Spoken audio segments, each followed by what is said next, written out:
I muted you while you were doing all that. Yeah, I had a little technical challenge. Okay, that's all right. Well, we're playing around testing things here. I got my software does the swap outs for the PowerPoint, so this should be pretty cool. I'm hoping people join you. It's 8 till, so yeah, we got people don't join till exactly at. Is Ray Brogan's coming in? Brother Adoniram.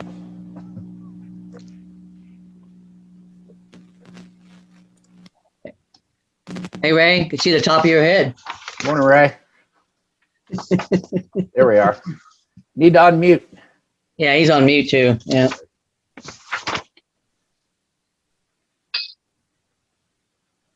Okay.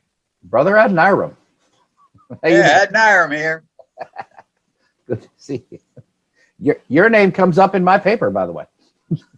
Comes up in your paper. In the paper I'm giving today, yes. Oh, okay. Yeah, Adoniram does, yes. All right. Yeah, so I'll always think of you when I think of Adoniram. Here we go. Oh, good. Shelby's here. Yeah, this should be. Walking the dog. That's why I'm a little bit late getting on. I was with a neighbor, and I thought, oh boy, I got to hurry up here. Yeah, you're still early. I mean, I don't know. Dribbling in. Good morning, Ron. Good morning, Shelby. Thank you for joining. Good morning. Hey, brother, how you doing? Hey, how you doing, brother? Yeah, this should be interesting. It's wondering how many people come from the chapter, and then how many are coming from my regular lodge meeting. Yeah, so yeah. We'll have a nice blend. Well, I was hoping we get like 30, 40 people. If the regulars from both sides show up. And of course, all of you Royal Arch members of the chapter are welcome to attend any given Saturday for our research lodge when we do these things. So hopefully we'll encourage some people to come visit us as well. But I'm happy we're able to help out the chapter and host for them. So you have right more than 45 minutes. Yeah. Yep. Free Zoom works for the most part, but I convinced the lodge to just let me go ahead and spend the money and buy a subscription to have the first paid tier of Zoom with a lot more capabilities. Chip just came in. Yeah. Morning, Chip. You're on mute. He's still materializing. Yeah, he's still like the transporter. It's like he hasn't materialized. Yeah, he's still connecting. Morning, Chip. You're on mute, Chip. Good morning. Hey, how's Joanne? She's doing well. Excellent. Good to hear that. How's your family? We're doing well. My youngest daughter gets her second COVID shot this morning from her workplace. My mom and I, we get our second shot on April 1st, and Joan gets hers the following Thursday. No, the following good. Friday. Yeah, I got mine 2 weeks ago. Come Monday, I have gotten my second one Monday. 2 weeks ago Monday. So, and I was talking to Doc Bundy. Because I had no side effect. My wife had some. She was tired. My oldest daughter got hurt because she's a teacher. She got tired. They slept half the day, and I had no side effects at all. So I was going like, that's kind of weird. But Doc said that 12% of the people that get the second shot have no side effects at all. So I'm grateful. Good. Yeah, I'm interested in so my mom and I both have both got the Pfizer. Yeah. And Joan, when her appointment came up, she got Moderna. Yeah.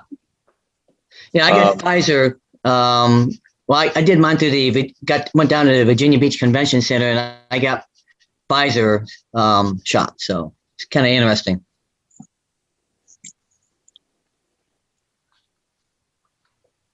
Well, it's mom just celebrated her birthday the 13th. Wow. So she's a sprightly young 97 years old. Yeah.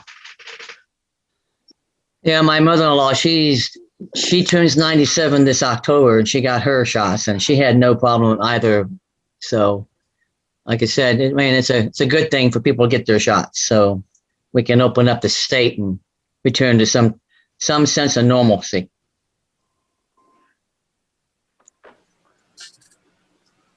Morning, Andrew. Good to have you here, brother.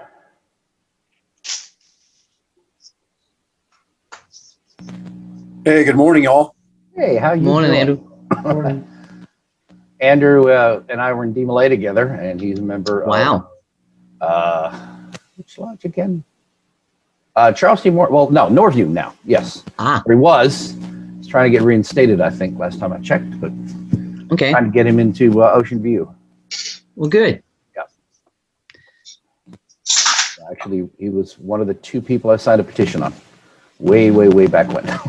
Oh, yeah, long time. I know. Good to see you, man. Glad you can make it out. Yeah, thanks. Thanks for the invite. Yeah, absolutely. Morning, brother Neil. Saw you. How are you, Christopher? How you Good doing? to see you. All right. See, Beautiful day in the neighborhood here. it is. Yeah, I see more people coming in now. There should be a decent size Yep. event here. For those of you who are, oh, here we go. Okay. Brian's in the min for me. I'd like to welcome everybody. We haven't started yet, but we're still welcoming people. Virginia Research Lodge is pleased to host this meeting today. So we got a lot of our regulars, and we are hosting Virginia Research Chapter for their regular meeting. And I'll be turning it over to excellent companion Peterson in a few minutes. Right now, we're just welcoming everybody. So we're going to have a nice blend of people that I'm used to seeing for the Zoom and guys who are members of the research chapter as well. We're used to those meetings. So nice blend of people here. This would be great. I'm glad y'all could come out.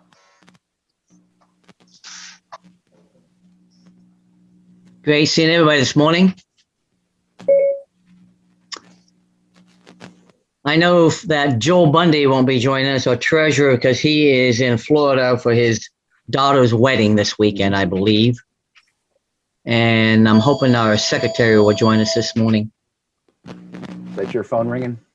That's my phone in the background. Let me get it. Oh, okay. A house phone. Okay. Yeah, I have that as a emergency backup in case I lose all power. Right. True.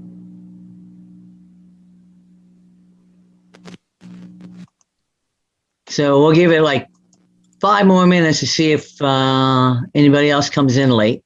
Sounds good. And then if we have to, we'll start without our general secretary. All right. Who's that? Jim Giroux. Okay. That's right. He acknowledged the invite, so I'm hoping he shows up this morning. I'm about to describe. Is he coming? Morning, Roger. Greetings, companion and brethren. Oh. Greetings, brother. Good. Morning, all. How y'all doing? Good. I have not heard from him, Scribe. Oh, yeah, we got more people coming in. There's a race between me and Brian to admit people. We get to meet people first. And Buff is here. Good. I was worried if Buff was going to, I don't know who Buff is. I'll keep an eye on it. Yeah. Hello, Buff. Hello, Who's this? I'm Buffington. Okay. Last time we met was at the Research Lodge in Richmond. Oh, excellent. So we've met in person then. Wow. Yeah, it was a while ago. You're one of about 5 people on this chat that I think I've actually met in person. That's the great fun of this. Okay. Glad to have you here, brother.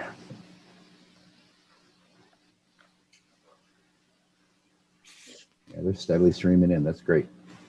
Happy to be here. You won't have my video on because my computer is having issues with my camera on it, so I'll be a little bit blank. All right. Wow.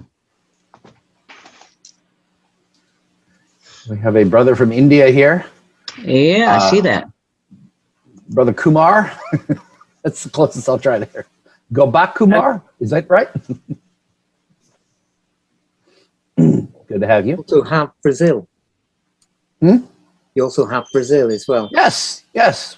Brother Rubens, he was, I believe he was on our Brothers from Brazil Zoom meeting last year. Oh. Okay. Kumar dropped out and came back in. That was good. We're getting the And Serbia. Sorry, not Siberia. Serbia. Serbia. Correct.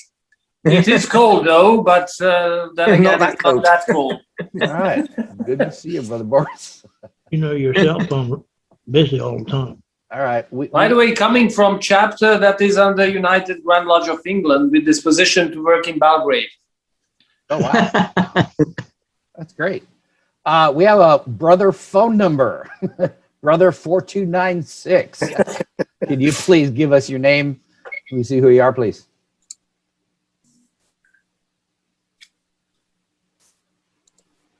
You might have problems unmuting. It's #6 on a phone to unmute, isn't it?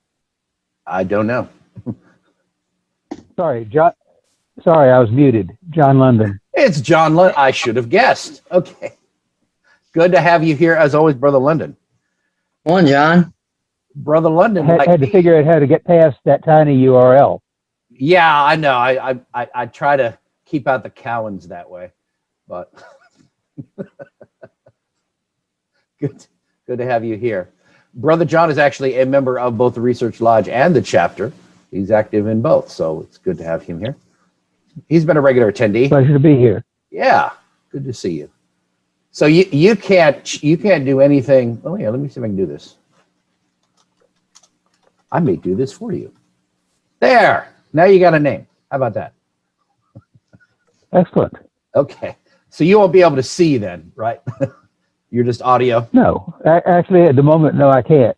Okay. That is unfortunate. Okay. I was going to try to sign in that way too. Well, time. Well, we're glad you made the effort to be here any way you could. Well, I am going to start without Sounds our good. general secretary. Okay. So let me begin. I want to thank you, all of you, for joining us this morning. I believe you'll enjoy companion Chris Douglas's presentation today. That's the purpose of having a research lodge, is for more light masonry and to increase our knowledge in either masonry in general or Royal Arch masonry. So that's the purpose of this chapter, is for educational purposes. So let me start the formal opening or informal opening. So since it is kind of Easter in the United States, and we typically read from the Book of the Law, and since it's close to Easter, I've got something I would like to read. So it is going to be Luke chapter 24, verse 1 through 8. And oops, did I lose it? Yeah, hang on one second. Somehow my pages got turned. Apologize. So it's on the Jesus rises from the dead. On the first day of the week, very early in the morning, the women took the spices they had prepared and went to the tomb. They found the stone rolled away from the tomb, but when they entered, they did not find the body of the Lord Jesus. While they were wondering about this, suddenly two men in the clothes that gleamed like lightning stood beside them. In their fright, the women bowed down with their faces to the ground, but the men said to them, Why do you look for the living among the dead? He is not here. He has risen. Remember how he told you while he was still with you in Galilee, the Son of Man must be delivered into the hands of sinful men, be crucified, and on the third day he be raised again. Then they remembered his words. So that is from Luke, again, chapter 24, verse 1 through 8. Please bow your heads for an opening prayer. Supreme Architect of the universe, we welcome you to our meeting this morning. we welcome all the brethren and companions who could join us this morning. We hopefully do your business in your name. We pray. So mote it be. Amen. Thank you. And then if all citizens of the United States would please stand for the Pledge of Allegiance. I pledge allegiance to the flag of the United States of America and to the republic for which it stands, one nation, under God, indivisible, with liberty and justice for all. Companions, be seated. And the next thing I'm going to do for the formality again is read from a methodical digest. And hopefully, if the governor in Virginia allows us to open up for more than 10 people in a closed environment, we will have a Royal Arch Festival, because I know we have a number of companions or brethren that we would like to bring into the Royal Arch or continue their Royal Arch degrees. So I am reading from Section 67E, Committee of Work, Royal Arch Festivals. A Royal Arch Festival is the conferral of all Royal Arch degrees in one day. Festival style is a manner in which degrees are conferred whereby the candidates are placed on the sidelines and exemplars are used as active candidates. All chapters must have a dispensation specifying the date, place, and time of the conferral issued by the Grand High Priest in order to confer the degrees festival style. All candidates must have been elected at a stated convocation of the chapter of which they have petitioned prior to the festival. A Royal Arch chapter must be opened and then be dispensed with prior to commencing the degree work.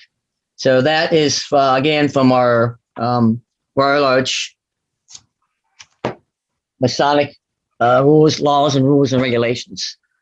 So pending any further ceremony, I officially declare the Virginia Beach Royal Arch Research Chapter 1753 opened in solemn form.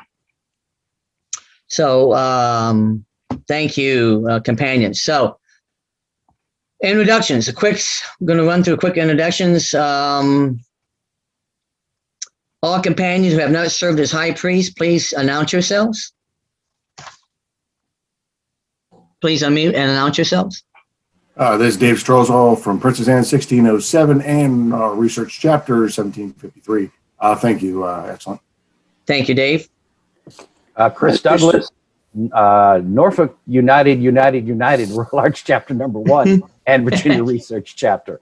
Pleasure to be here. Originally of John Walters Royal Arch Chapter, now defunct. Thank you, Chris, for hosting this and taking care of you. And I'm looking forward to your presentation.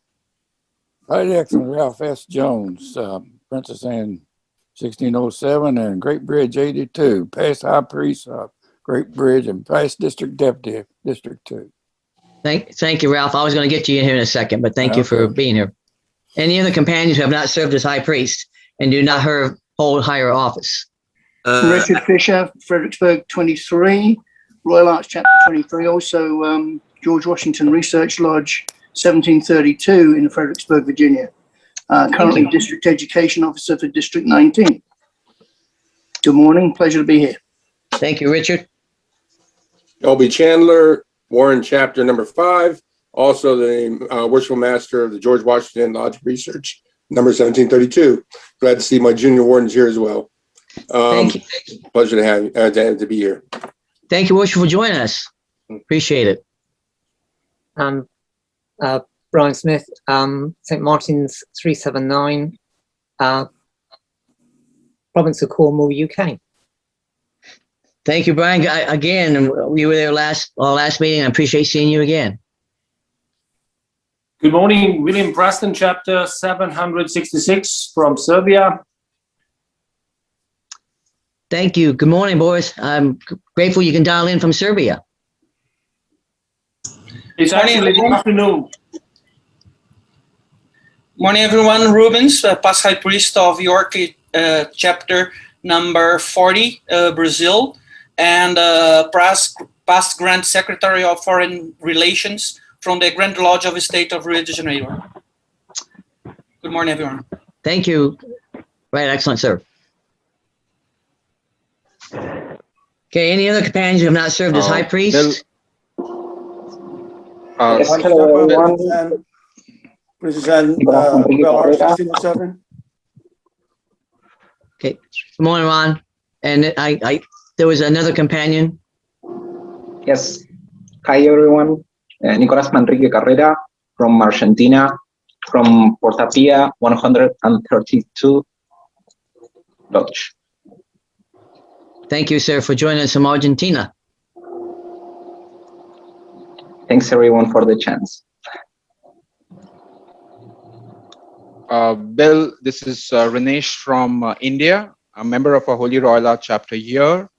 And obviously, I'm not, I've just I would say, one of the officers. That's it. Thank you, Ranesh. I appreciate you joining us from India. Great seeing you. Any other companions who have not served as high priest in any chapter? Okay. I know we have one 50-year Mason from Princess Anne 1607. That was Right Excellent Ralph Jones.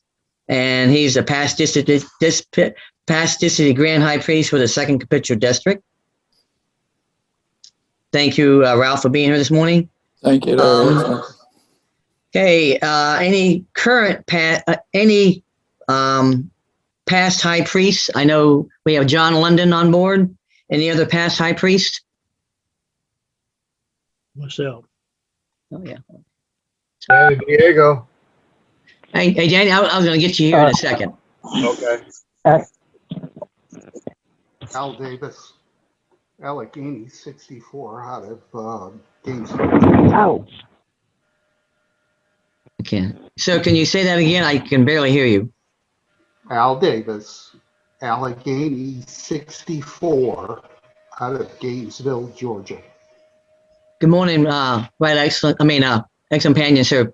Good morning. Morning. Good to be here. Got you down, John. And then we have Granville White. Actually, you don't have me down. I'm sorry? Actually, you don't have me down yet. Okay. Well, I got Granville White here, who's past high priest of Norfolk number 1 here. Any current high priests that we have, or current high priest online? Oh, okay. District lecturers, I know we have David Myring Strozel, who's the DEO for the 2nd Capitular District, and companion Roger Taylor, who's the district almoner. Thank you, companions, for joining us. Officers of heads of appendant bodies. Do we have anybody who's the head of an appendant body? I'm commander, grade 16. Who? I'm commander, grade 16. Okay, we got Granville White, who's the commander of grade 16. Any other heads of appendant bodies? Yes, Shelby Chandler. I'm camp commander of Washington's Cruisers Camps, Heroes of 76. Okay, thank you. Danny Thank you. Diego, commander of Virginia Beach, commander in number 36. Okay, thank you, Danny. I don't think we have any Grand Lodge officers. We don't have any. We don't have any past Grand Masters that I'm aware of. We do have Danny Ish Sadai Award winners. We have again Danny Diego, Ish Sadai Award in 2017, and he's the past District Deputy Grand High Priest for the 2nd Capitular District. I don't think we've got any John Dove Meritorious Service Award recipients, do we? I don't think we've got any Grand Lodge officers. I don't think we have any high priests. If we do, please. I think we've gone through that already. Grand chapter officers, I don't think we've got any grand chapter officers or grand high priests. That is it. Well, I'm a district deputy grand high priest. Okay, please, John. district deputy for District 4. Okay, thank you, John. District 4, thank you.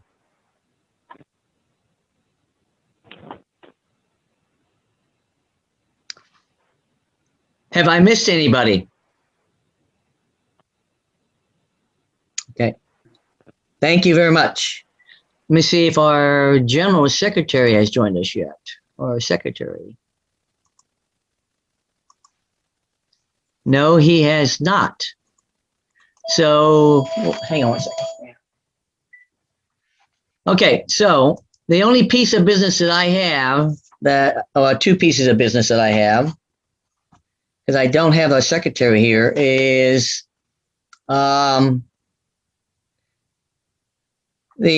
Alzheimer's Walk is coming up, and I know Companion Roger Taylor is planning to organize our Alzheimer's Walk for Princess Anne 1607. So I will turn it over to him for any further information. Yes, thank you. So the Alzheimer's Walk, we're still in planning. I'm looking for an opportunity when we're not under such stringent COVID restrictions. So maybe we can actually do a physical walk. But in parallel with that, and knowing the uncertainty that we have with COVID, I'm trying to assemble a virtual walk, and that's specific to Princess Anne and District 2, particularly. One where any member, whether in any chapter or anybody really, can sign up to participate in our walk, either physically or virtually on a given day. I'll tell you that I'm just a little challenged in the IT involved with that, but I know there's some very knowledgeable companions, mainly Dave Strozel Johnson, that will be certainly willing to help me out in that regard. And that's coming up. My plan is to have that online as a late spring event. Late spring being a May, maybe even very early June event.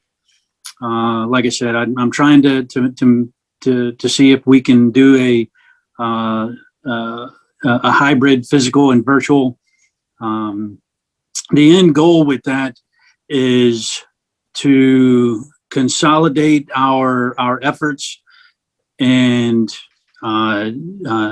make a donation to Alzheimer's at the end of our year. And with their, it's near the end of the annual Alzheimer's campaign.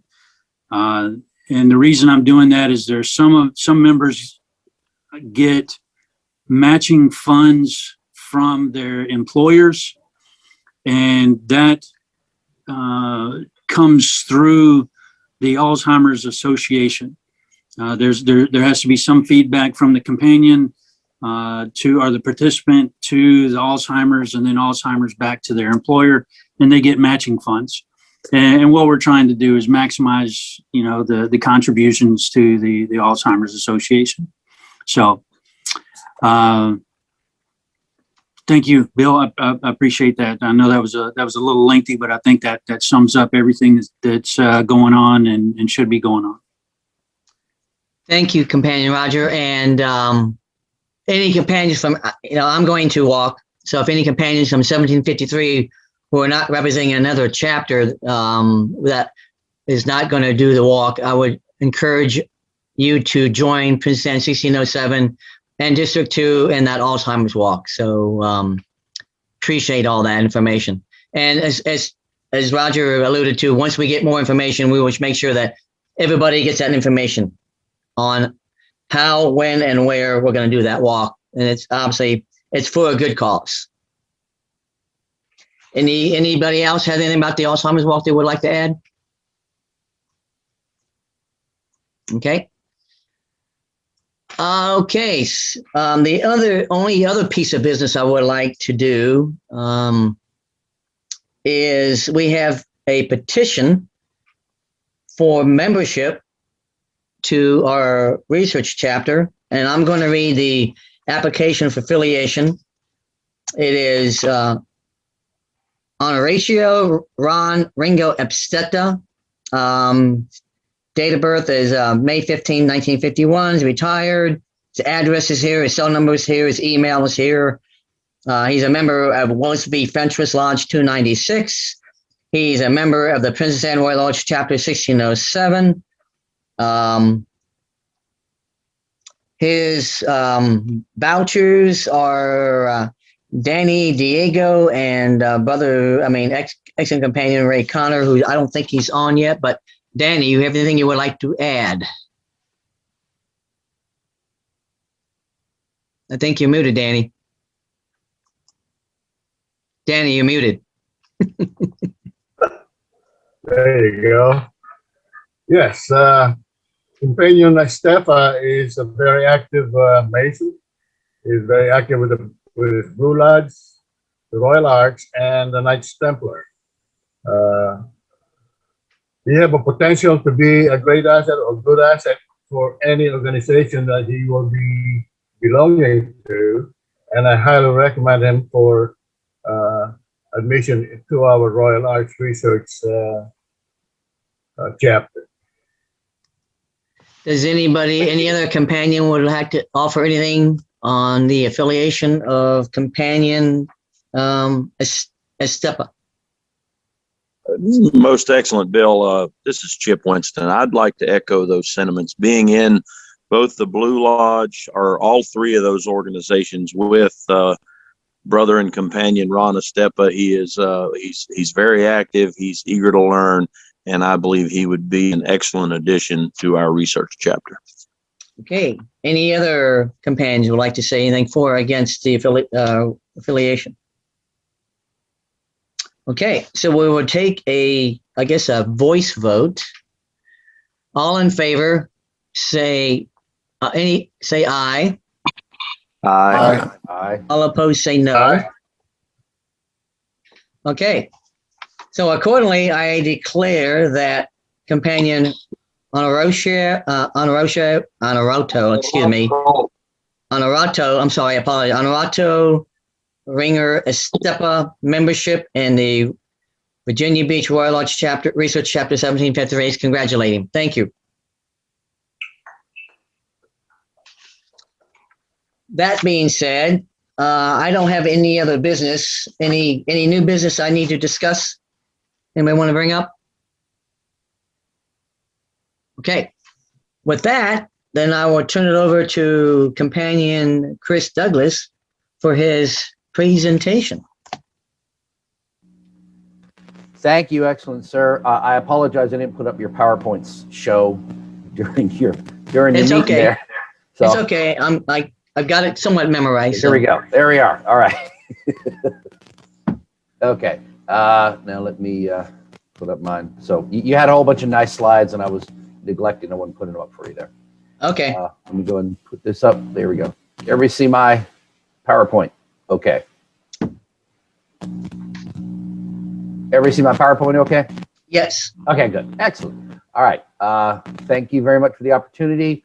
Greetings, companions and brothers. It's so nice to have so many of you here from both those who were regular attendees of our Zoom meetings for the Lodge, Research Lodge, and members of the research chapter. So it's great to bring all of you together and see there's a lot of overlap. That's wonderful.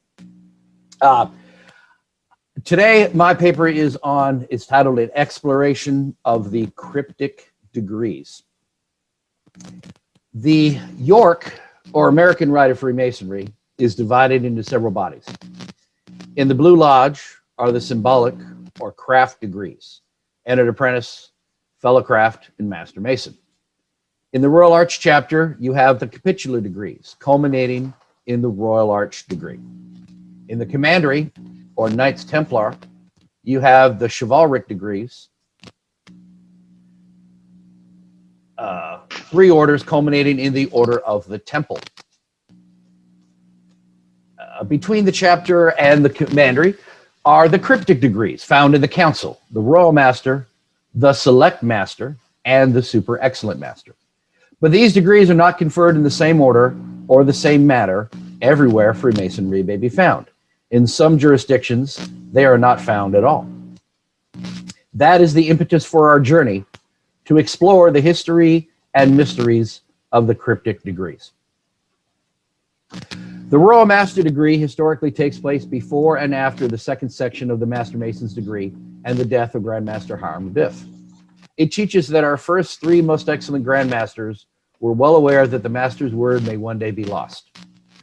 The Select Master degree illustrates the steps they took to preserve the word for future generations. And along with the Royal Arch degree, this completes the circle of the quest for the lost word. These two degrees have been linked together for so long, many assume they originated at the same time. Originally, these degrees were separate and belonged to different orders. At times, the Royal Master was conferred before the Royal Arch degree on a candidate and the Select Master afterwards. At other times, the opposite was true. Today, nearly every jurisdiction confers both of the degrees after the Royal Arch, but in some states, they are given before. The term cryptic naturally means hidden, but also derives from references to a secret or hidden vault or crypt in the first two degrees of Royal and Select Master. Biblical students and archaeologists are well aware of the vaults beneath King Solomon's temple. We are confident that Masonic degrees were not actually conferred in these vaults, but such legends do persist throughout Freemasonry. Albert G. Mackey, writing of the vault, says, "The vault was, therefore, in the ancient mysteries, symbolic of the grave. For initiation was symbolic of death, where alone divine truth is to be found." Freemasons have adopted the same idea. They teach that death is but the beginning of life, that if the first or evanescent temple of our transitory life beyond the surface, we must descend into the secret vault of death before we can find that sacred deposit of truth, which is to adorn our second temple of eternal life. The Super Excellent Master degree does not take place in a vault and is considered a detached and often an honorary degree apart from the other two council degrees. The everyone see the Royal Master slide? Yes? Yes. Okay, good. Just making sure it's working. All right. Candidates who receive the Royal Master degree are impressed with its dignified ritual and relevant teachings. It contains one section which is generally regarded as an outstanding display of symbolism and content of philosophy. The ritualistic presentations in the degree explain the articles contained in the Holy of Holies of King Solomon's Temple, including the Ark of the Covenant, a knowledge of which is essential to those who would fully understand the preceding degrees. The principal characters in the degree are Hiram Abiff and Adoniram. This degree emphasizes the lessons of patience and fortitude. The degree centers around the fellowcraft masons who are artificers, fabricating the fittings and furniture of the temple. It is unusual in that the first part of the degree depicts events taking place before the death of the Grand Master Hiram Abiff, and the last part depicts events occurring after his death. The Select Master degree. The scene of this degree is laid in the underground vault of King Solomon's Temple. The events which characterize the degree are stirring enough to make it one of intense interest. The principal characters are King Solomon and a particular friend. It is a degree emphasizing the lessons of devotion and zeal. The degree centers on the construction and furnishing of a secret vault beneath the sanctum sanctorum of the temple and the deposition of those secrets pertaining to the craft by the three ancient grand masters of the craft. This degree bridges the events surrounding the concealment and loss of the ineffable word and the events leading to the recovery of the word in the Royal Arch degree. The Super Excellent Master degree. This degree beautifully tells of a period in history in which all Freemasons are interested. That period following the destruction of the First Temple. The essence of the degree is foretold in the presentation by the principal sojourner in the Royal Arch degree when he makes the following reference. Zedekiah was 21 years old when he began to reign, and he reigned for 11 years in Jerusalem, and he did which was evil in the sight of the Lord his God, etc. The degree of super excellent master is one of the best devised, most impressive and beautiful degrees. It is most enlightening and relevant to one's daily life. In a display of exciting events, biblical characters come to life exemplifying this historic event. Here, Nebuchadnezzar rules again. Zedekiah proves the results of his wicked life, and Ezekiel and Jeremiah prophesies the promises of Almighty God. This graphic displays the degrees of York-Rite Masonry in chronological order rather than by when they are conferred on the candidate. Note that the virtual past master degree is not included as it has no historical reference.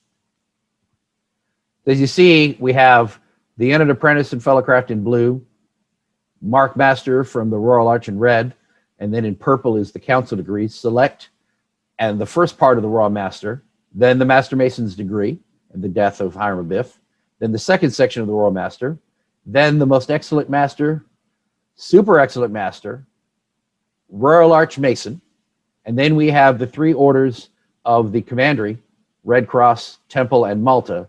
And note also that the Order of the Temple is the final degree order in the chapter, but chronologically, it takes place earlier than the Order of Malta. As mentioned before, an interesting fact about these degrees is when a candidate will receive them. In every grand jurisdiction in the United States, save two, the Royal Arch chapter will confer 4 degrees: Mark Master, Past Master, Most Excellent Master, and the Royal Arch. At the end of the last degree, the candidate will now be referred to as Companion. He may then join a council to receive the Cryptic Degrees in most jurisdictions. After that, he may receive the orders in the Commandery. This is not a consistent rule, as all Grand Commanderies require membership in the Royal Arch, but only some require membership in the Council. Many still do not. What is unique about Virginia and West Virginia is there is no Grand Council. The 6 degrees are received in the chapter and as follows: Mark Master, Past Master, Select Master, Royal Master, Most Excellent Master, and the Royal Arch. Note that 2 of the Cryptic Degrees are conferred by the chapter and that the Select Master is received before Royal Master. Now, this leads to an interesting situation when passing through the degrees. The candidate is first referred to as brother, then companion, then brother again, and finally companion once more while receiving the Royal Arch degree. But what of the Super Excellent Master degree, you ask? In Virginia and West Virginia, this degree is optional once a brother has received the Royal Arch degree, but he must travel to another jurisdiction to receive it. On special occasions, cryptic Masons from another jurisdiction, such as North Carolina, are invited to Virginia to confer this degree on all interested Royal Arch Masons. It is presumed that West Virginia offers a similar opportunity. But the unusual circumstances of the Super Excellent Master do not end there. In many jurisdictions, this degree is not routinely confirmed, but only on special occasions, such as at an annual communication or at a York-Rite festival. According to several sources, some jurisdictions have or had a separate Grand Council for this degree alone, but I was unable to verify a single instance of such to back up that claim. The Select Master degree is clearly the older of the two. Under the name Select Masters Masons of 27, this degree was among the rituals brought to this country by Stephen Morin about 1762 as a side degree of the Rite of Perfection. That's in the Scottish Rite. The Select Master degree was conferred at Charleston, South Carolina in 1783, and the Royal Master degree in New York City in 1804. Philip Eckel claimed that the first Grand Council of Select Masters was formed in Baltimore in 1792. Eckel is said to have been a promulgator of the Select Master degree, while Thomas Lowndes was responsible for the growth of the Royal Master degree. Columbia Grand Council of Royal and Select Masters was organized in New York in 1810. They are recognized as the first cryptic council in America. Although the word grand was part of their name, this was a local organization. The state of Connecticut formed the first actual Grand Council in 1819. Jeremy Ladd Cross has been credited for combining the two degrees under one system. He included these two degrees in his popular 1819 illustrated monitor, producing a 9-degree system extending from entered apprentice to select master. Jeremy Cross is perhaps better known for having developed the idea of the symbol of the broken column, the Weeping Virgin, and Father Time to represent a fallen brother. The earliest confirmed reference to the Super Excellent Master degree was on December 22nd, 1817, when a lodge of Super Excellent Masters was organized by Columbia Grand Council in New York. Although there are other instances of other degrees that have this same name, the particulars of this degree bear no resemblance to any other, which justify the conclusion that this degree is purely American in origin. On January 25th, 1828, at a convention called for this purpose, the Grand Council of Royal and Select Masters of New York was formed. By 1830, there were Grand Councils in 10 states.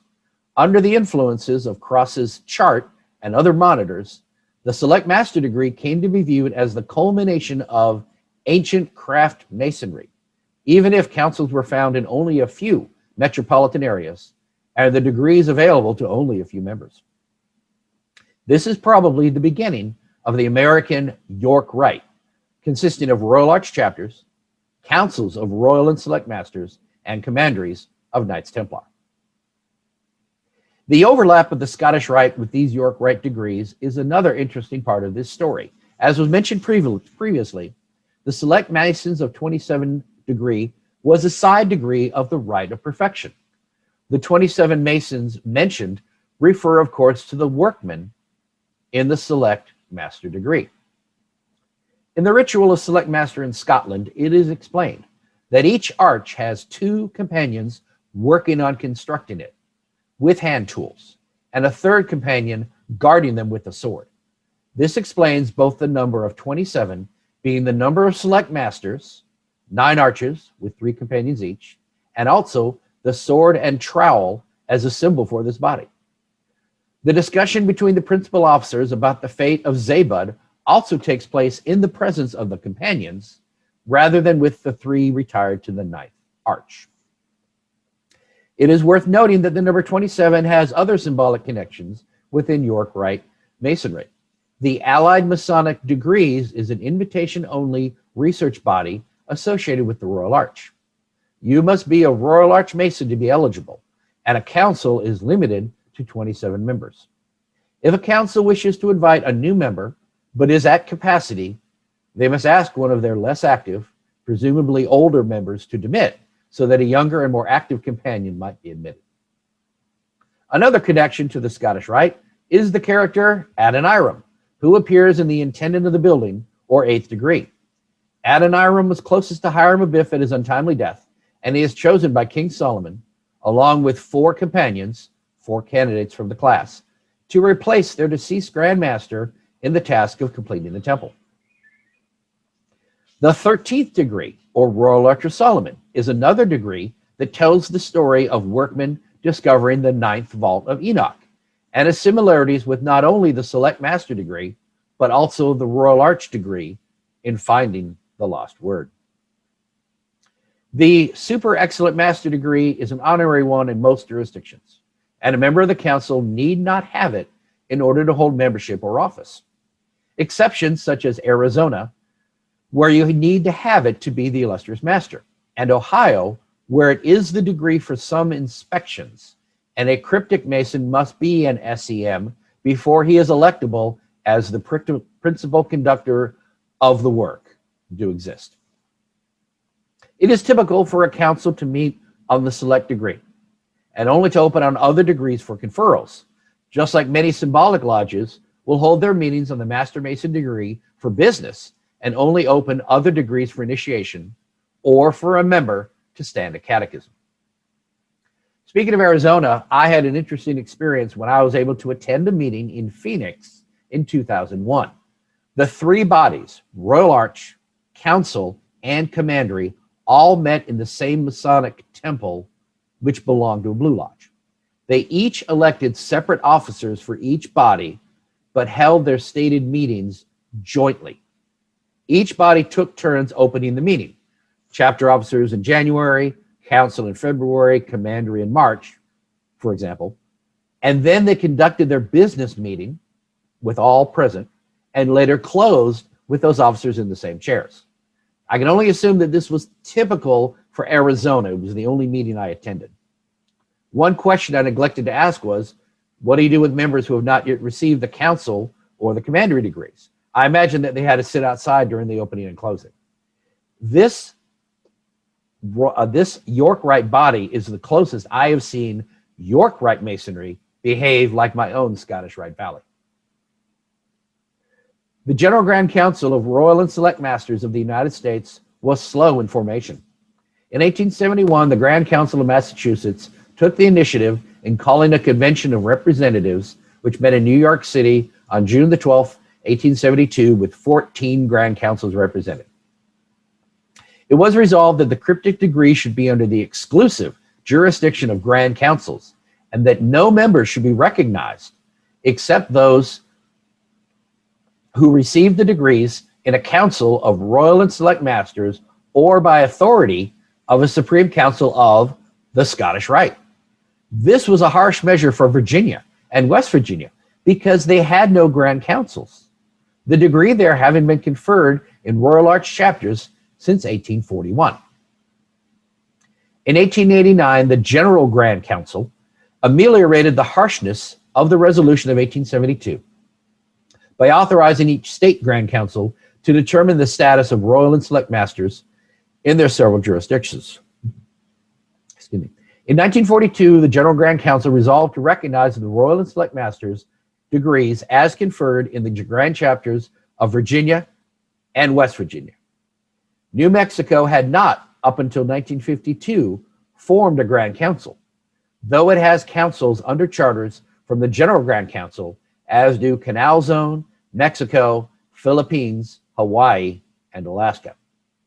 The General Grand Council established the Cryptic Medical Research Foundation to give cryptic Masons an opportunity to turn Masonic philosophy into a living practice.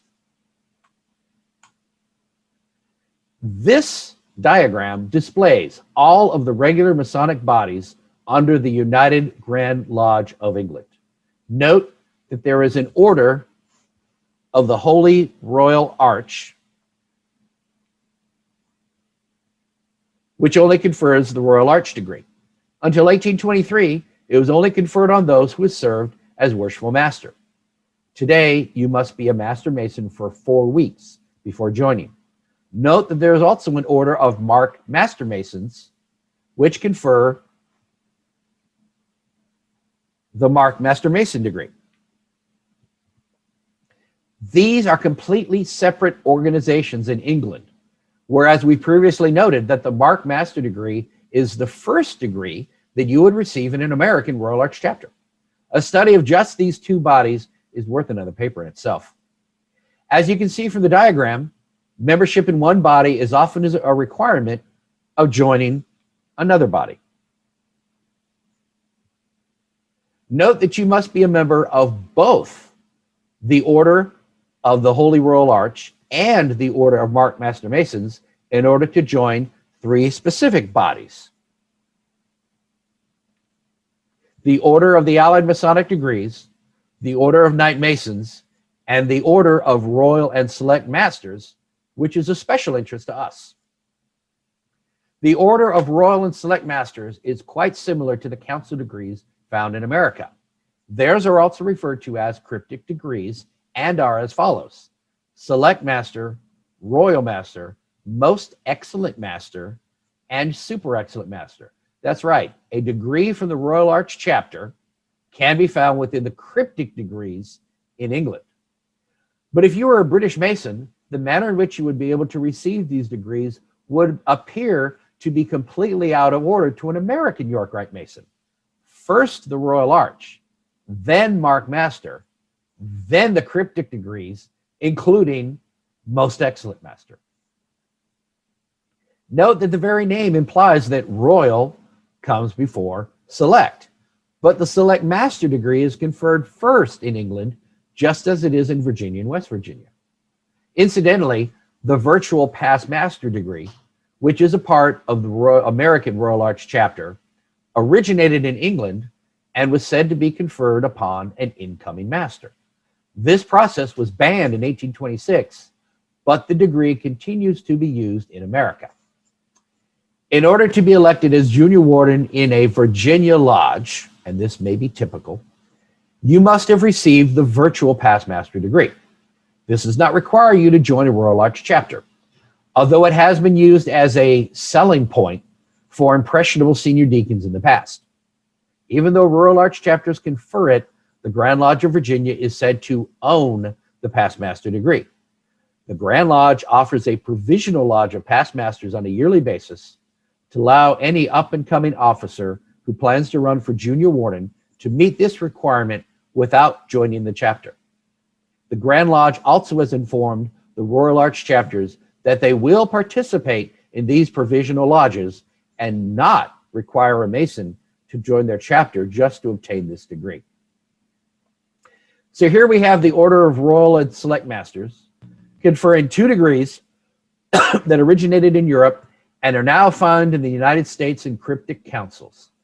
A 3rd degree that is conferred in Royal Arch chapter here, and 1 degree, the Super Excellent Master degree, that originated in the United States, but has been adopted by English Masons as part of one of their bodies.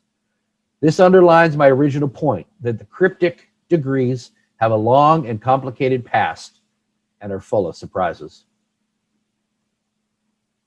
I would like to give credit to several sources here. Albert Mackey from the Encyclopedia of Freemasonry and its Kindred Sciences. Various websites, the General Grand Council of Cryptic Masons International, yorkrite.org, the most illustrious Prince Hall Grand Lodge of Texas, Royal and Select Masters, the General Grand Council of Cryptic Masons International, again, and of course, Wikipedia. Are there any questions?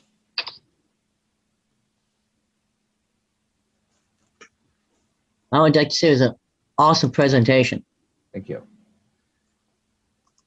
Any of my English brothers want to correct any errors? Did I have it all correct?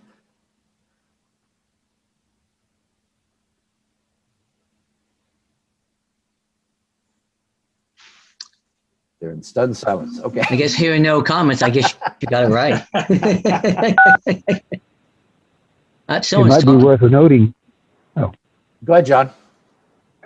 It might be worth noting that at one point Virginia did in fact have a separate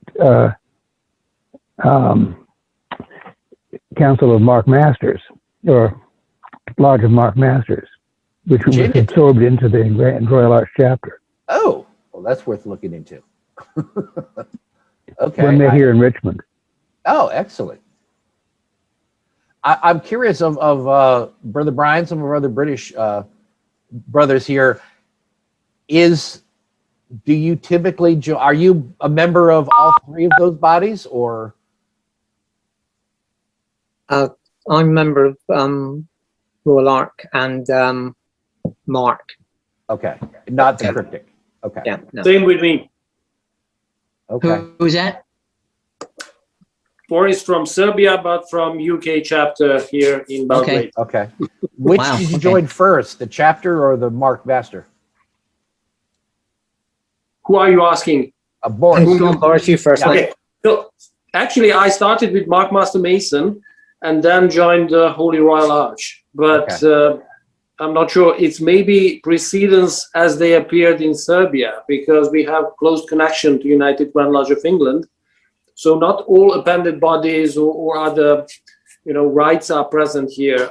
Most dominantly, it's Scottish rite that is on the line of southern jurisdiction, as opposed to UK, where it's a little bit different. Oh yeah, that's Brian can. the ancient and accepted rite in England. That's going to be another paper I'll do at some point, because that's fascinating how similar it is to the Scottish rite.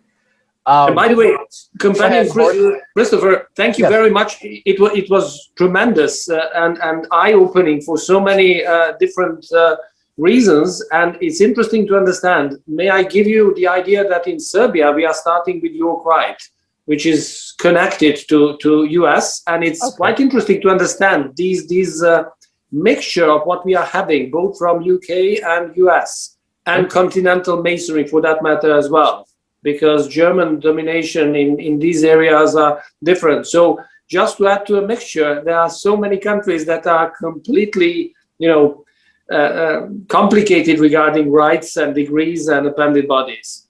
Indeed. Well, thank you for that. Yeah, it's funny because as I came along, I belonged to a Blue Lodge. I joined the Royal Arch. I was one of those people who was told, oh, if you're going to be junior warden, you need the past master degree. You must join John Walter's chapter. And we can thank Rodney Van Houten for that. He was very good at strong-arming people into coming into the chapter and joining. And the idea of a provisional lodge, it existed, but our Royal Arch chapter, at least in our neck of the woods, we were a little bit deceitful in that we told all the senior deacons, hey, you got to join the chapter this year to get your past master degree. The Grand Lodge finally had to step in and said, look, we own this degree. You don't, and you're going to help confer it. And we started seeing provisional lodges being opened, and we're a lot more compliant now, but back then that was pretty much a given, and that's how we got most of our members in the chapter. And it's a bit disingenuous. I'd love to see everybody in the chapter, but it's really not fair to tell a guy you got to join this and get all the degrees and pay dues just to be junior warden in your Blue Lodge. And a lot of people complained, rightly so. It's not a requirement. You just have to have the degree.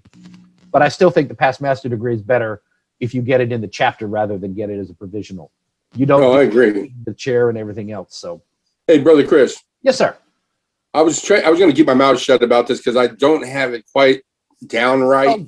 Go ahead. Just to let you know, as someone who's part of the Grand Lodge's Committee on History, yes, I've been doing some research on past Grand Masters, and like I said, this was off the topic for my research, but it's prevalent to this conversation now. As you well know, Fredericksburg Lodge number 4, the Lodge of Fredericksburg, has the oldest extant records for the Royal Arch conferral. Yes. In my research, it looks like it's more to the equivalent of the Irish Rite, whereas you're conferred the Royal Arch degrees culminating into the Knight Templar degree. That's what it appears to be. Wow. I'm trying to complete that research, but I got so many other research going on. It's just getting the time to do it. However, there was a part in one of the Grand Lodge proceedings back in the 1790s, I believe, under Most Worshipful Benjamin Day, where he proclaims that certain degrees or certain conferrals have been reclaimed, had been claimed by the Grand Lodge at that time, and that I'm not sure exactly which degrees it was because I wasn't doing the research on that at the time. It just caught my attention. But he was saying that no lodge can confer for themselves. And so it was Benjamin Day that put a stop to it. And he said that it was been claimed by but the thing is, the degrees that he mentioned, I was going to go back and look at the Grand Lodge proceedings again, but it was specifically focused to these Royal Arch degrees and tied to lodges doing it on their own. And he said, enough of that. It's done. For now on, the Grand Lodge is doing it only. Wow, that's cool. Well, it's funny. Where I was going with this was I joined the chapter and I joined the Scottish Rite about the same time, back in the 90s when I was going through the first time I was master. And everybody, because and the advantage we have in Norfolk, maybe it may be different in other areas, but in Norfolk we have Granby Street Temple. And when I joined, we had 10 lodges that met in that building. We had 2 Royal Arch chapters, a commandery, and a Scottish Rite, as well as like 4 Eastern Star and Amaranth. We had all 3 youth groups. We had 2 Joby Bethels. We had 4 youth groups meeting there. So that to me was normal Masonry. All of the appendant bodies met in the same building. So we're all very much familiar with the Royal Arch and the Scottish Rite because everybody who was active in any of the Blue Lodges was also active in those 2 bodies.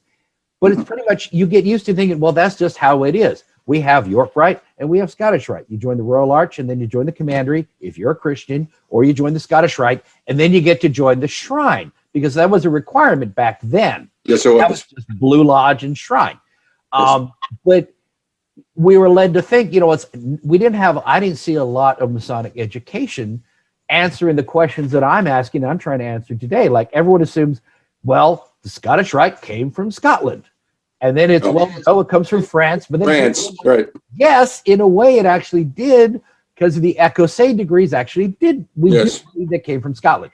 But it's not like the Scottish started the Scottish Rite and it moved to America. It was more like the Ecosse degrees may or may not have grown out of Scotland. There's some dispute. And then that got... Well, they tied it to the Jacobites that were in France at the time. Right, but it became popular in France. Yes. It can trace its roots to Scotland. And then it was the French who brought the Scottish Rite first to the Caribbean and then quickly to Charleston, and we started jurisdiction. Yeah. So, but it's like, you know, and you're made to think of it as these are 2 separate things. But as you're going through the degrees and you look, it's like, well, there's a Royal Arch degree in the Scottish Rite. There's a lot of similarities. I mean, it's like Knight Kadosh. Kadosh means, when you see the Knight Kadosh degree in the Scottish Rite, well, Kadosh comes from the word Makadosh, which means of the temple. So if you're a Knight Kadosh, you're a Knight of the Temple, Knight Templar. Right. And there's a Jacques de Molay related degrees, the 29th degree in the Scottish Rite. So yeah, it's not like they're 2 separate, unique universes that don't overlap. Just 2 different ways of conveying the same story. Exactly. And it's neat. And that's why I would recommend to every Mason at some point in your life, go join both the bodies, join both sides, learn all you can.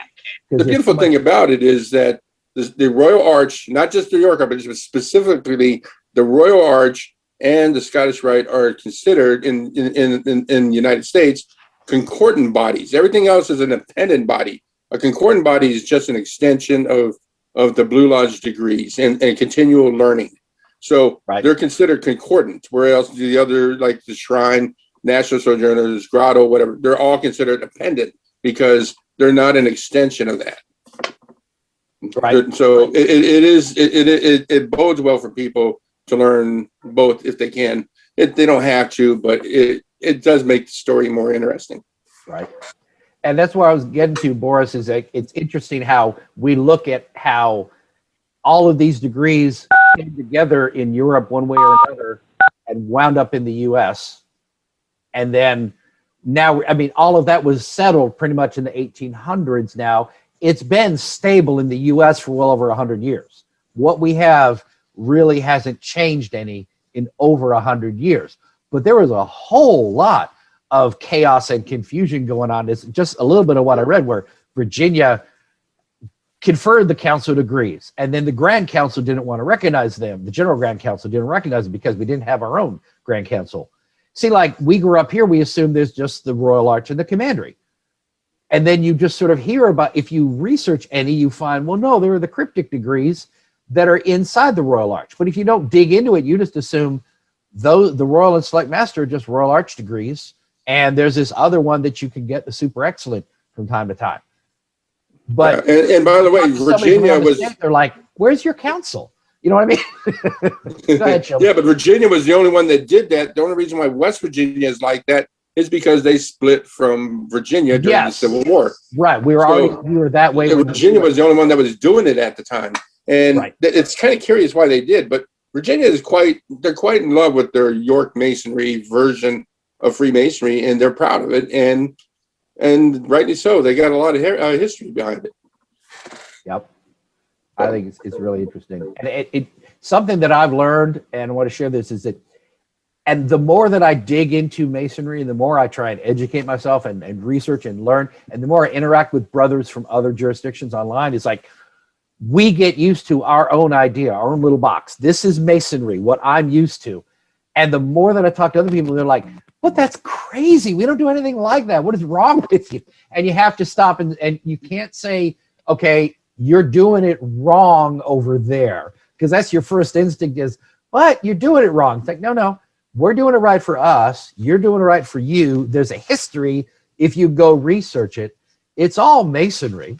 It's just that it's the many flavors of masonry. yeah, and once I got my mind right on that, it's like it's so much. Yeah, it's just more interesting that you can see, and that's where I'm the most fun with all this research is how are we doing it differently? That's what inspired me to do these chats with groups, brothers from other countries, just to explore how their masonry works, what they really wear, is, yeah. who they elect. Because it's so cool, because you see the similarities right away, and it's the differences that just makes it all fun. But you just have to break out of the mindset of we're doing it the right way and everybody else is wrong.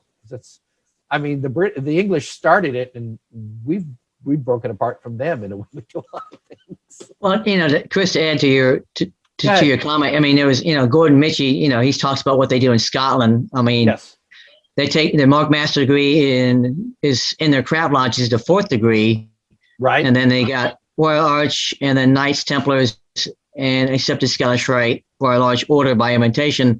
And then Rubens had a good comment. They have an American York Rite, English degrees, advanced through degrees in Royal Arch Masonry chapter, and then Lodge, Mark Masters. Yep. Yeah. So it's good, interesting comments that people are posting on a chat, which are really, really great information. I mean, like you said, it's interesting to see how other jurisdictions in other countries do their, the Blue Lodge and the Royal Arch and the Scottish Rite. I know, it's cool. And if I could just put in a plug, I appreciate everybody coming out. You still have to close the meeting, but I appreciate everyone come out here. I'm going to go ahead and put the links for our research lodge, if I could, since we're the host today. This is the research chapter, but and we're happy to host them. We're happy to do this anytime. But I'm going to put in links to our Facebook page, our lodge website, and my email. If you're interested in attending any of our upcoming meetings, we do this every Saturday at 10 o'clock. I decided to meet with Virginia Research Chapter since it's their meeting, and Bill asked me to host it. I'm happy to host it for you. And we got people from both groups coming together. I think this is great. You're more than welcome to come back any given Saturday. We do our regular lodge Zoom meetings. Tomorrow, I'm sorry? I was just saying, can you do a plug for April 3rd? Yes. Yes. I usually announce a couple weeks ahead. Tomorrow we're having a not a brother, but our historian who's going to be speaking, not a Mason yet, I've been told, Mr. Justin Sledge. He is an observant Jew. He cannot attend meetings on the Sabbath, which of course for Jews is Saturday. So we can't have him in our regular slot. So we're doing a special meeting Sunday at 1 p.m., which is a Sabbath for Christians who apparently don't seem to have a problem doing things on Sundays, except for lodge meetings. But that'll be at 1 p.m. He'll be speaking on Jewish alchemists, which will be interesting. Next Saturday, the 27th, is we're going to be interviewing the brothers from Scotland. We're doing a panel discussion. We've done several of these, and I'm going to do probably like one a month where I get 3 or more brothers from another grand jurisdiction to come in, and we ask them questions about how they do masonry there as opposed to basically Virginia and American masonry, and kind of explore the differences. That'll be about Scotland, and that's on the 27th. And April 3rd, Brother Shelby Chandler will be presenting a talk on Freemasons and the French Resistance. And I'm really looking forward to that, because I was going to write a paper on that, and I couldn't find anything online when I was trying to research it. So I'll be looking forward to hearing that. So if you want to join our Facebook group and keep up on all the events, I post them regularly. And the link is the same every week for the Zoom meetings. But I appreciate everybody coming out. Any other questions about the paper before I turn it back to Bill for closing? Well, Chris, I do have a question. Are you still working the Virginia Royal Arch Research Chapter Facebook page? Yes, I haven't. I found there actually is another one out there. Oh, there's at least two out there, and I'm going to go ahead and I'm probably just going to create a new one and just try and steamroll over the other two. I don't know. If everybody joins ours, then that'll be the official one. But once we have one, we can reach out to Facebook and say, this is our business, and claim the other two to shut them down. Right. But yeah, we are going to set up a Facebook group for Virginia Research Chapter. By the way, Bill, just to chide you a tiny bit, it's Virginia Research, not Virginia Beach Research. Yeah. Okay. Yeah. I got you saying that a couple times. Yeah. We do meet at Virginia Beach, but yeah. Yeah, if you want to throw up my PowerPoint presentation, I do have one attaboy I have to do because I sent this to the secretary, but I forgot to include it on my agenda. And then we'll close the research chapter. Okay, let me go ahead and. This is gonna make you happy because it's about the DMLA, upcoming DMLA thing. Okay, let me click through. These are all the fascinating slides that I was supposed to do earlier, and I'm sorry, but this is everything we did. This it? No, keep on going. Keep on going. That's funny. Okay. Here we go. So, hold on. Back. What? Keep going. That one? Back. No, back. Keep on going the other way. To business. There we go. Okay. So I apologize, companions, for boring you one more time. The Virginia DMLA is having their annual conclave at Christopher Newport University in Newport News, Virginia. So they were asking the chapters to donate to their, I guess, what I want to call that, a booklet. The booklet. So just up for a vote, would like to donate $40 for a quarter page for their booklet. So any discussion for the membership? Okay. All in favor, say aye. Aye. Any opposed? Okay, I'll send this to, I'll send my copy to the treasurer, and we'll cut a check for $40 for the DMLA. So that's the last of the official business. If you could advance the slide, Chris. Okay, next slide. So those of us who are in Scotch Rite, we are having our, I guess, a reunion June 18th and 19th, which would normally be that Saturday, would normally be our next stated convocation for the research chapter. So we can either move it to June 12th, the week ahead, or we can move it to June 26th, the week after. So anybody want to offer up any opinion or idea which they would prefer, which weekend they would prefer, which Saturday? Hey, excellent, Bill. This is Dave Strozal. I'm good with the 26th. If you want to send out an email, I guess we can vote that way too. Okay, I can do that. But anybody else have any say that which they would prefer right now before I send an email out asking the companions which they would prefer? Okay, we'll leave it at that then. I'll send out an email and get a kind of a count that way. Next slide. That's part of the Trussell board. I have nothing else to add. Next slide. So closing prayers. Companions, please bow your heads. Supreme Architect Universe, we thank you for this opportunity to meet together, to have a fantastic presentation from companion Chris Douglas, and all the discussions after the presentation, and all the interesting information from the companions around the world who joined us today. And I want to say, please have God look out, please, Supreme Architect Universe, look after all the companions who joined us today and bless them for this little weekend, and make sure they have a great week coming forward, and protect them from COVID-19. And hopefully we can get past this COVID-19 problem, and we can all eventually meet together in either a Blue Lodge or in a chapter. We pray in your name. Amen. And that's all I have. It's great seeing you all. Excellent, sir. Thank you, excellent. I will be posting the chat on our Facebook group. The public things, anything that's private, I generally don't post unless it's clear I can, it's worth sharing. But I thank you all for attending. Any other discussion or anything? I mean, we can stay open as long as people want to talk for a bit. So yeah, I mean, anybody else want to bring anything up? Actually, the one thing I wanted to wonder is, with all the international brethren on here, is the reciprocal agreements for those of us who travel overseas sometimes.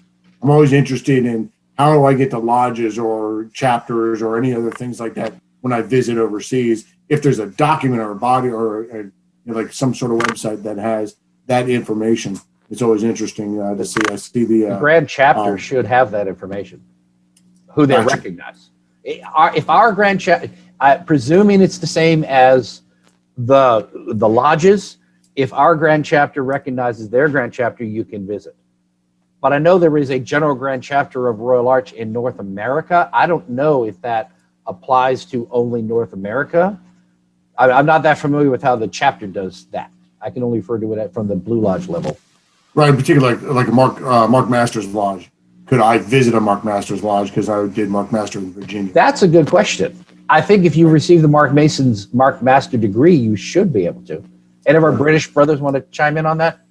I would say you probably could, but you would be wise to contact the secretary first. All right, no doubt.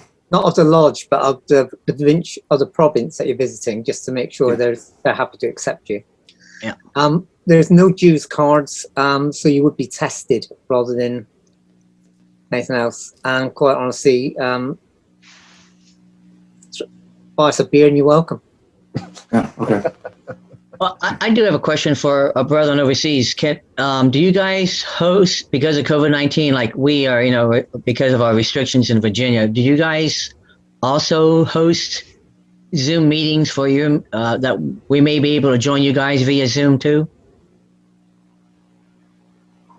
If I may, we have at the level of Research Lodge Quattro Coronati regular meetings over Zoom, and I would be more than happy to connect you because I'm a member of Research Lodge here in Serbia.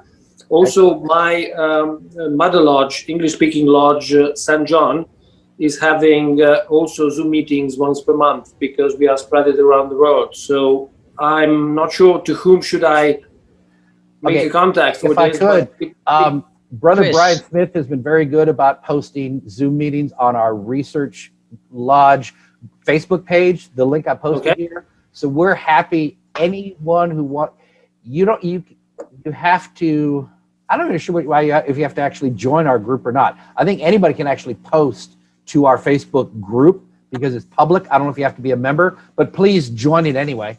But we will accept any post that's Masonic. We do have an administrator check.